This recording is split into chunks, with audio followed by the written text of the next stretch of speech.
ചേത്താന്റെ episode 24ലേക്ക് എല്ലാവർക്കും സ്വാഗതം. Video ഇഷ്ടപ്പെട്ടാൽ ചാനൽ സബ്സ്ക്രൈബ് ചെയ്ത് സപ്പോർട്ട് ചെയ്യണേ. ഇനിയുള്ള എപ്പിസോഡുകൾ ത്രില്ലിങ്ങും സസ്പെൻസും നിറഞ്ഞ ചടങ്ങുകളാണ്. ഇനി ഈ കഥയിലേക്ക് പോകാം. സത്യം പറയുന്ന കണ്ണാടി ഉണ്ടാക്കുന്ന കാര്യം അറിയുന്ന പീയൂഷിന്റെ അച്ഛൻ വയലന്റ് ആവുകയാണ്. നിക്കി ഉണ്ടാക്കിയ പ്രശ്നങ്ങൾ ഇതുവരെയും തീർന്നില്ല. ഇനി ചായ ഈ കാര്യം അറിഞ്ഞാൽ ആരെയും ജീവനോടെ വെച്ചേക്കില്ല എന്നൊക്കെ പറയുകയാണ് പീയൂഷിന്റെ അച്ഛൻ. അത് കേൾക്കുന്ന സുമിത്ര പീയൂഷിന് വേണ്ടിയിട്ട് നമുക്ക് നിക്കിയെ സഹായിച്ചേ പറ്റൂ. കാരണം നിക്കിക്ക് ഡാക്കിനിയുടെ ഹൃദയം മോഷ്ടിക്കാൻ കഴിഞ്ഞില്ലെങ്കിൽ നമ്മുടെ മകന്റെ ജീവനാണ് പോകുന്നത് എന്നൊക്കെ പറയുന്നത് കേൾക്കുന്ന പീയൂഷിന്റെ അച്ഛൻ അവസാനം സമ്മതിക്കുകയാണ്. മറുവശത്ത് പ്രതീക്ഷ ഭവാനിയും ഗ്രാമത്തിന്റെ അകത്ത് പോയി അവിടെയുള്ളവരോട് ഡാക്കിനിയുടെ ശല്യം ആ ഗ്രാമത്തിലുണ്ടോ എന്ന് ചോദിക്കുമ്പോൾ അവരിൽ ഒരാൾ ഇന്നലെ രാത്രി ആ ഗ്രാമത്തിലുള്ള ഒരാളുടെ മകന്റെ ചിത കത്തിക്കുന്ന സമയം അവിടെ ഡാക്കിനി വന്ന് അയാളുടെ മകന്റെ ശവശരീരം എടുത്തുകൊണ്ടുപോയി. ഡാക്കിനിക്ക് ഏതോ ഒരു ചടങ്ങ് ചെയ്യാൻ വേണ്ടിയാണ് എന്നൊക്കെ പറയുകയാണ്. ഇതൊക്കെ കേൾക്കുന്ന ഭവാനി ഏത് ഭാഗത്താണ് ഡാക്കിനി ഉള്ളതെന്ന് അവരോട് ചോദിച്ച് മനസ്സിലാക്കുകയാണ്. ശേഷം സുഗുണ സത്യം പറയുന്ന കണ്ണാടി ഉണ്ടാക്കാനുള്ള പൂജ ചെയ്യുകയാണ്. എന്നിട്ട് സുമിത്രയോട് എന്തൊക്കെ ചെയ്യേണ്ടതെന്ന് പറഞ്ഞു കൊടുക്കുകയാണ്. തുടർന്ന് സുമിത്ര കണ്ണാടിയുടെ അടുത്ത് പോയി കണ്ണാടിയിൽ രക്തം ഒഴിച്ചതിന് ശേഷം അതിൽ നോക്കി, ഞാൻ ഒരിക്കലും നിക്കിയെ സ്നേഹിച്ചിട്ടില്ല. പീയൂഷ് നിക്കിയെ ഇഷ്ടപ്പെടുന്നത് കൊണ്ടാണ് അവൾ ഇവിടെ നിൽക്കുന്നത്. അവൾ ജീവനോടെ ഉണ്ടെങ്കിലും മരിച്ചാൽ എനിക്ക് ഒരു കുഴപ്പവുമില്ല എന്ന് പറയുകയാണ് സുമിത്ര. അത് കഴിഞ്ഞ് പീയൂഷിന്റെ അച്ഛൻ കണ്ണാടിയുടെ മുമ്പിൽ ഇരിക്കുകയാണ്. എന്നിട്ട് കണ്ണാടിയിൽ രക്തം ഒഴിച്ചതിന് ശേഷം കണ്ണാടിയിൽ നോക്കി, 500 വർഷങ്ങളായി ഞങ്ങളുടെ തലമുറ രാജാവായാണ് കഴിയുന്നത്. പക്ഷെ നിക്കി വന്നതിന് ശേഷം ഞങ്ങൾ മാലിക്കിന്റെ അടിമകളായാണ് കഴിയുന്നത്. ഞങ്ങൾ അത്യാഗ്രഹികളായത് കൊണ്ടാണ് മാലിക്കിന്റെ അടിമയായതെന്ന് പറഞ്ഞ നിക്കിയോട് എനിക്ക് വെറുപ്പാണ്. നിക്കിയെ മാലിക്കിന് ബലി കൊടുക്കേണ്ടി വന്നാലും ഞങ്ങൾ മാലിക്കിന്റെ കൂടെ നിൽക്കുമെന്ന് പറയുകയാണ് പീയൂഷിന്റെ അച്ഛൻ. തുടർന്ന് സുഗുണ പൂജ ചെയ്യുമ്പോൾ ആ കണ്ണാടി സത്യം പറയുന്ന കണ്ണാടിയായി മാറുകയാണ്. ശേഷം ചായയുടെ റൂമിന്റെ മുമ്പിൽ നിന്ന് കണ്ണാടി അകത്തുകൊണ്ട് ആര് വെക്കുമെന്ന് പറഞ്ഞ് കൺഫ്യൂഷനിൽ നിൽക്കുകയാണ്. അത് കാണുന്ന സുമിത്ര ഞാൻ പോകാമെന്ന് പറഞ്ഞ് കണ്ണാടി വാങ്ങിയിട്ട് സുമിത്ര അവിടെ നിന്ന് പോകുന്നു. തുടർന്ന് ബാത്ത് ടേപ്പിൽ കുളിക്കുകയാണ് ചായ. അപ്പോൾ അവിടെ വരുന്ന സുമിത്രയോട് എന്തിനാണ് വന്നതെന്ന് ചോദിക്കുമ്പോൾ സുമിത്ര ഗിഫ്റ്റ് കൊടുക്കാൻ വന്നതെന്ന് പറഞ്ഞിട്ട് സുമിത്ര സാരി കാണിച്ചു കൊടുക്കുകയാണ്. അതെല്ലാം അവിടെ വെച്ചിട്ട് പോകാൻ ചായ പറയുമ്പോൾ സുമിത്ര പഴയ കണ്ണാടി മാറ്റിയിട്ട് സത്യം പറയുന്ന കണ്ണാടി അവിടെ വെച്ചിട്ട് പെട്ടെന്ന് തന്നെ അവിടെ നിന്ന് പോവുകയാണ്. മറുവശത്ത് നിക്കിയുടെ കൂടെ ഡാക്കിനിയുടെ കല്യാണത്തിന് വരുമെന്ന് പറഞ്ഞ് നിർബന്ധം പിടിക്കുകയാണ് പീയൂഷ്. നിക്കി അതൊന്നും സമ്മതിക്കാതെ നിൽക്കുകയാണ്. ഈ സമയം കുളി കഴിഞ്ഞ് വരുന്ന ചായ കണ്ണാടിയിൽ മുഖം നോക്കുമ്പോൾ കണ്ണാടിയിൽ തന്റെ പഴയ രൂപം കാണുന്ന ചായ അലറി വിളിച്ച് കരയുകയാണ്. ചായയുടെ അലറി വിളി എല്ലാവരും കേൾക്കുകയാണ്. തുടർന്ന് ചായ എന്റെ മുഖം ഇങ്ങനെയല്ല ഇരിക്കുന്നത്, ഇത് ഞാനല്ല എന്ന് പറഞ്ഞ് അലറി വിളിച്ചുകൊണ്ട് ചായ അവിടെ നിന്ന് പോവുകയാണ്. ചായ പോയി എന്നറിയുന്ന പീയൂഷ് ചായയുടെ പുറകെ പോവുകയാണ്. കാട്ടിന്റെ അകത്തുകൂടി ചായയുടെ പുറകെ പോകുന്ന പീയൂഷ് ചായ ഒരിടത്ത് ഇരുന്ന് കലറി വിളിച്ച് കരയുന്നത് മാറി നിന്ന് കാണുകയാണ്. അവിടെ നിന്നുകൊണ്ട് കണ്ണുനീര് വീഴുന്നത് നോക്കുകയാണ് പീയൂഷ്. അപ്പോൾ കരിയിലയിൽ കണ്ണുനീര് വീഴുന്നത് പീയൂഷ് കാണുകയാണ്. കുറച്ചു കഴിയുമ്പോൾ ചായ അവിടെ നിന്ന് പോകുന്നത് കാണുന്ന പീയൂഷ് കണ്ണുനീരുള്ള കരിയില എടുക്കുകയാണ്. ശേഷം പാലസിലേക്ക് ദേഷ്യത്തോടെ വരികയാണ് ചായ.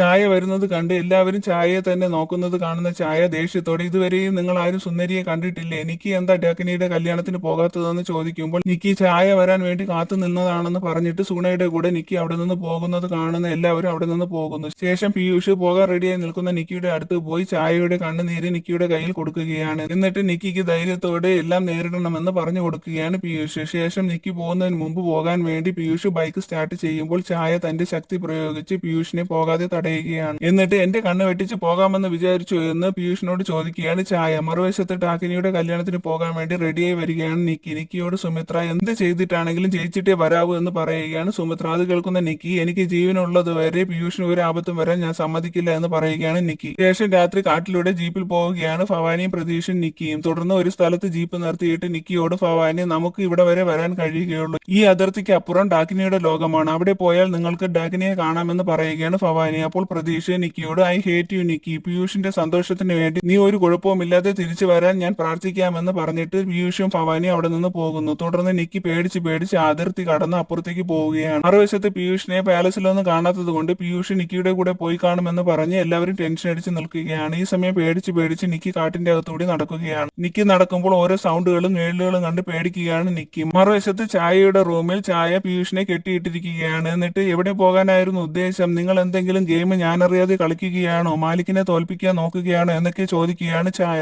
ഇതെല്ലാം സൗദാമിനി കാണുകയാണ്. ഇതേ സമയം നിക്കി പോകുന്ന വഴി തീ കത്തുകയാണ്. അത് കണ്ട് പേടിച്ച് ഓടുകയാണ് നിക്കി. പേടിച്ചു നിൽക്കുന്ന നിക്കി രണ്ടും കൽപ്പിച്ച് അവിടെ കിടക്കുന്ന കരി ശരീരത്തിൽ തേച്ചിട്ട് തീയുടെ മുകളിൽ കൂടി ചാടി വരികയാണ്. അപ്പോഴാണ് കയ്യിലുണ്ടായിരുന്ന ചായയുടെ കണ്ണുനീർ തീക്കകത്ത് വീണു എന്ന് നിക്കിക്ക് മനസ്സിലാവുകയാണ്. തിരിച്ചുപോയി അതെടുക്കാൻ നോക്കുമ്പോൾ അവിടെയുള്ള തീ ആളി കത്തുകയാണ്. അത് കാണുന്ന നിക്കി വിഷമത്തോടെ തിരിച്ചു പോവുകയാണ്. കുറച്ചു ദൂരം പോകുമ്പോൾ നിക്കി ബോധം കെട്ട് വീഴുകയാണ്. മറുവശത്ത് ബാലദേവിയോട് ഭിക്ഷു നിക്കി വളരെ അപകടം പിടിച്ച സ്ഥലത്താണ് പോയത്, ബാലദേവി നിക്കിയെ സഹായിക്കുന്നില്ല എന്ന് ചോദിക്കുമ്പോൾ ബാലദേവി മനുഷ്യർ അവരുടെ പരീക്ഷണം ഒറ്റയ്ക്ക് തന്നെ ചെയ്തു തീർക്കണം, എന്നാലേ മനുഷ്യന് അതുകൊണ്ട് ഉപയോഗം ഉണ്ടാവുകയുള്ളൂ എന്ന് പറയുമ്പോൾ അത് കേൾക്കുന്ന ഭിക്ഷു പരീക്ഷണത്തിന്റെ അവസാനം നിക്കി ജീവനോടെ ഉണ്ടെങ്കിലല്ലേ അതുകൊണ്ടുള്ള ഉപയോഗം നിക്കിക്ക് പറ്റുകയുള്ളൂ എന്ന് ചോദിക്കുകയാണ് ഭിക്ഷു. അത് കേൾക്കുന്ന ബാലദേവി നടക്കാനുള്ളത് എന്ത് തന്നെയായാലും നടന്നേ തീരൂ എന്ന് പറയുകയാണ്. മറുവശത്ത് കണ്ണു തുറക്കുന്ന നിക്കി ഡാക്കിനിയുടെ സ്ഥലം കാണുകയാണ്. അവിടെ പൂജ ചെയ്യുന്ന ഡാക്കിനിയെയും നിക്കി കാണുകയാണ്. ഡാക്കിനിയുടെ ഹൃദയമെടുക്കാൻ നിക്കിക്ക് കഴിയുമോ എന്നറിയാൻ അടുത്ത എപ്പിസോഡ് ഇടുന്നവരെ വെയിറ്റ് ചെയ്യണേ. താങ്ക്